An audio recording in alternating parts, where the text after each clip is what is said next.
Good morning dear students. Last class में हमने divisibility जो रूल होते हैं हमारे 7 तक हमने कर लिया था।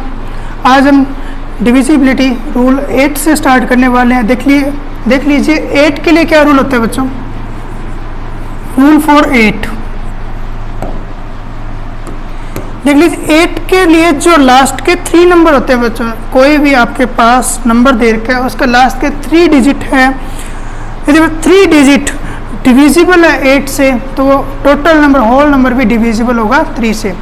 फॉर एग्जांपल जैसे मान लीजिए मैंने कोई नंबर लिखा 25792, इसमें हम लास्ट का 792 को उठाते हैं। लास्ट के 3 नंबर क्या है 792, तो 792 इसको डिवाइड करोगे जब आप 8 से तो देख लीजिए क्या होता है 8 9 जा 72, लेस किया तो आ गया 772, 8 9 जा 72, मतलब कि 792 जो लास्ट के 3 डिजिट थे वो पूरे डिवाइड होते हैं 8 से। तो हम कह सकते हैं कि जो ये total number 25,792 is also divisible by 8। देखो हमने क्यों लिख पाए कि 8 से डिविजिबल है, क्योंकि हमने लास्ट के 3 नंबर को चेक कर लिया है। लास्ट के 3 नंबर 8 से डिविजिबल है तो टोटल नंबर क्या होगा हमारा 8 से डिवाइड हो जाएगा। ये था हमारा 8 के लिए रूल। इसके बाद हम पढ़ते हैं 8 के बाद 9 के लिए रूल, और 9 के लिए बच्चों बिल्कुल सेम रूल होता है। देख लीजिए जो आपके पास नंबर के डिजिट्स का जो सम होता है बच्चों, उस सम को अगर आप 3 से डिवाइड करोगे, 3 के 9 से डिवाइड करोगे तो अगर पूरा डिवाइड हो गया तो वो जो नंबर है वो डिविजिबल होगा 9 से। इसके लिए रूल क्या है, सम ऑफ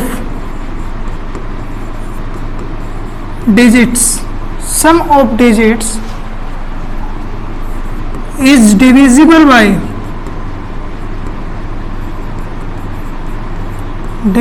बाय 9। अगर जो आपके पास नंबर है उसके डिजिट्स का जो सम करोगे अगर वो डिविजिबल है 9 से तो टोटल नंबर भी डिविजिबल होगा 9 से। फॉर एग्जांपल जैसे मान लीजिए 2790 मैंने ये नंबर लिया है इसके, ठीक है ना, और इस नंबर को हमको चेक करना है कि 9 से डिवाइड होता है या नहीं है। तो हम क्या करेंगे, इसके लिए नंबर का प्लस करेंगे 2 + 1 + 9 + 0, और इनका जो सम आएगा वो देख लीजिए कितना आएगा 9 और 9 कितना हो गया 18। और जो 18 है बच्चों 18 इज डिविजिबल बाय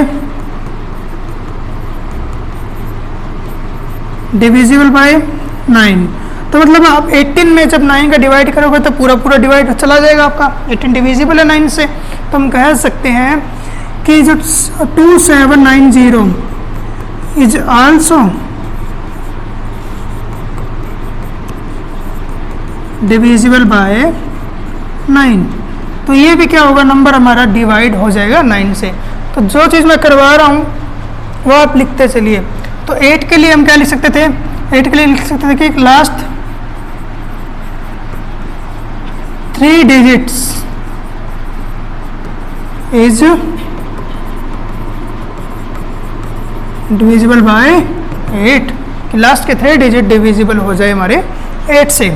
तो इसके बाद हम चलते हैं नेक्स्ट 9 के बाद। देख लीजिए क्या चीज़ आएगी हमारी 9 के बाद हम देख सकते हैं 10।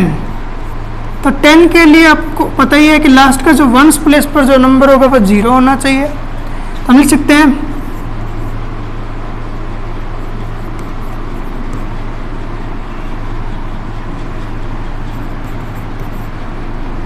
1s प्लेस डिजिट इज 0, कि मतलब लास्ट का जो नंबर होगा 1s प्लेस पर वो 0 होना चाहिए। जैसे मान लीजिए 270 में देख लीजिए 0 आ रहा है। इसके बाद 1999 की बात करते हैं तो इसमें क्या है 1s प्लेस का जो नंबर है वो 9 आ रहा है आपके पास, तो इसलिए हम कह सकते हैं कि 10 से डिविजिबल नहीं होगा, नॉट डिविजिबल बाय 10, ठीक है। अगर हम इसके आगे 0 लगा देते हैं तो 0 लगाने के बाद ये डिविजिबल हो जाएगा। ये डिविजिबल है, ये डिविजिबल नहीं होगा और ये डिविजिबल होगा। ठीक है, तो ये 10 के लिए हमारे पास रूल था। तो आपको क्लियर है 10 के लिए। 10 के बाद आ जाइए बच्चों, 10 के बाद डिविजिबिलिटी रूल होता है हमारा 11 के लिए। 11 के लिए क्या रूल है बच्चों, देख लेते हैं हम। कहते 10th,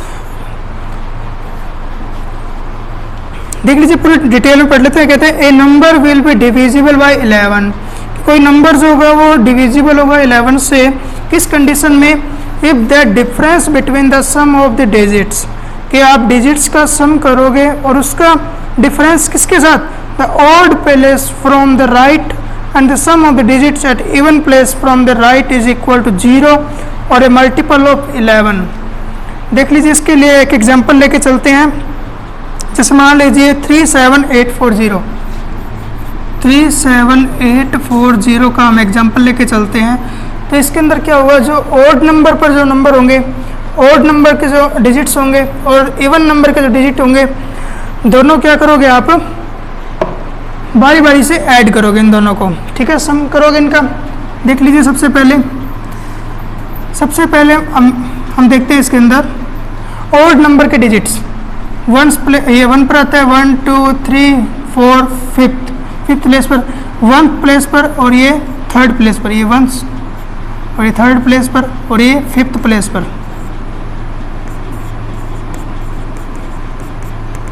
ठीक है, तो ये हमारे कौन से हैं, ऑड नंबर। ठीक है ना, तो इसके ऊपर हमारे नंबर कौन से आ रहे थे, 0 + 8 + 3। तो हम कह सकते हैं कि जो ऑड नंबर पर जो हमारे डिजिट्स आ रहे थे उनका सम क्या होगा, 0 + 8 + 3 कितना हो गया, 11। और इवन नंबर पर हमारे पास सम क्या होगा, देख लीजिए, ऑड नंबर पर सम और इवन नंबर पर सम। देख लीजिए इवन नंबर पर कौन सा होगा, 4 और 7, क्या आ जाएगा, 4 + 7 तो 11। अब हम इन दोनों का क्या करेंगे, डिफरेंस करेंगे। डिफरेंस करोगे इन दोनों का, डिफरेंस क्या हो जाएगा, देख लीजिए 11 - 11 क्या हो जाएगा बच्चों, 0 हो जाएगा। तो डिफरेंस 0 आ जाए या फिर 11 का मल्टीपल आ जाए तो हम क्या कह सकते हैं कि वो जो नंबर होगा वो डिविजिबल होगा 11 से। तो कोई भी नंबर को चेक करना हो 11 के लिए तो आप इवन नंबर्स और ऑड नंबर्स इनका सेपरेट सम निकालेंगे सबसे पहले। ठीक है, और उनका डिफरेंस फाइंड करेंगे। यदि उनका डिफरेंस जो है 0 या 11 का मल्टीपल आ जाए तो वो नंबर क्या होगा, डिविजिबल होगा 11 से। ठीक है, ये चीज़ आपको क्लियर हुई। इसके बाद हमारा लास्ट रूल है 12 के लिए। तो 12 के लिए क्या होता है बच्चों, वो देख लेते हैं। 12 के लिए number will be divisible bye 12 if it is divisible bye 3 and 4 both. तो जो नंबर होगा वो 3 और 4 इन दोनों से डिविजिबल होगा तो वो नंबर 12 से भी डिविजिबल होगा।